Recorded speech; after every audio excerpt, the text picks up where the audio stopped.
ஆனால் இப்போ இந்த தூய்மை பொறியாளர் அப்படின்ற ஒரு தலைப்பில் வந்து என்ன சொல்றீங்கன்னா, ஒரு குறிப்பிட்ட இனக்குழுவை சேர்ந்தவர்கள் மட்டும்தான் தூய்மை பணியாளர் அந்த பணியில் இருக்காங்க. இதை முற்றிலும் தடை செய்யணும்னு சொல்லியிருக்கீங்க. முற்றிலும் தடை செஞ்சுட்டா அதுக்கு மாற்று என்ன அப்படின்ற ஒரு கேள்வி இருக்கு. ரெண்டாவது, இதை வந்து ஒரு பெருமைக்குரிய அரசு பணியாக்கணும் அப்படின்ற ஒரு வாக்குறுதி கொடுத்துருக்கீங்க. ஆனால் சமீபத்தில் இந்த தூய்மை பணியாளர் போராட்டம் எடுக்கும்போது அவர்களை பணி நிரந்தரம் பண்ணணும் அப்படின்ற கோரிக்கை வந்தப்ப ஒரு அரசியல் கட்சி தலைவர் வந்து பண்ணக்கூடாது அப்படின்றதும் சொல்லியிருக்காரு. ஸோ இது எப்படி முரண்பாடுகள் வரது எப்படி பார்க்குறீங்க?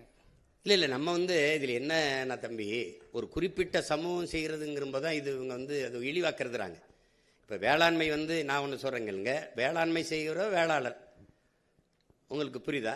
இப்போ கடலில் வேளாண்மை, இப்போ மீன் பிடிக்கிறவர் மீனவர்னு நீங்கள் சொல்கிற நம்ம போயிருக்கிறோம். இப்போ நான் வேட்டையாடுறேன், விடுமுறை காலங்களில் வேட்டையாடுறேன், நான் வேடுவன் ஆயிடுறேன், நான் குறவர் ஆயிடுறேன். நான் ஆடு மாடு வளர்க்குறேன், நானும் ஆயர் ஆயிடுறேன். நான் வேளாண்மை செய்கிறேன், வேளாளர் ஆயிடுறேன். எங்கள் உறவுகள் கடலில் மீன் பிடிக்கிறாங்க, நான் கம்மாயில் மீன் பிடிக்கிறேன், நானும் மீனவர் ஆயிடுறேன். உங்களுக்கு புரியுதுன்னு நினைக்கிறேன். இப்போ எந்த வேலையும் யாரும் செய்யலாம். நீ ஒரு இழிவுன்னு கருதாத, அது அரசு வேலையாக்கு, படித்தவன் படிக்காதவன் எல்லாரும் செய்யலாம். இந்த முறையை மாற்றிடுவோங்கிற துப்புரவு பண்ணிடுற.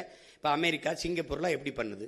ஒரு நவீனமாக நல்ல சுகாதாரமாக பூட்ஸு கிட்ஸு க்ளவுஸ்லாம் போட்டு வண்டி வச்சு சுத்தமாக எடுக்கலாம். முதல்ல குப்பை இல்லாத நகரத்தை உருவாக்க நம்ம கற்றுக்குருவோம். எதுக்கு தூய்மை, எதுக்கு நீங்கள் அசுத்தமாகுது, எதுக்கு குப்பை வருது, எப்படி வருது, எப்படி வருது? ஏன் நீ வீட்டை நீ குப்பையாக போடுவியா? அப்போ எப்படி நாட்டை குப்பையாக்குற? நான் வரும்போது நீ அப்படிலாம் குப்பையை போட முடியாது. எல்லாம் தெருவெல்னு எங்கு பார்த்தாலும் உன் வீட்டுக்குள்ளே தவிர வெளியில் நடந்தீங்கன்னா ரெண்டு கண்ணு பார்த்துக்கிட்டே இருக்கும். முழுக்க கண்காணிப்பு கருவிகளால் கண்காணிச்சிருவேன். நீ தப்பிக்கவே முடியாது. நீ குப்பையை அங்கிருந்து தூக்கி போடுறது அதெல்லாம் பண்ண முடியாது. குப்பையை கூட ஒழுங்காக போட தெரியாத நாடு குப்பை மேடாக தானே போகும்.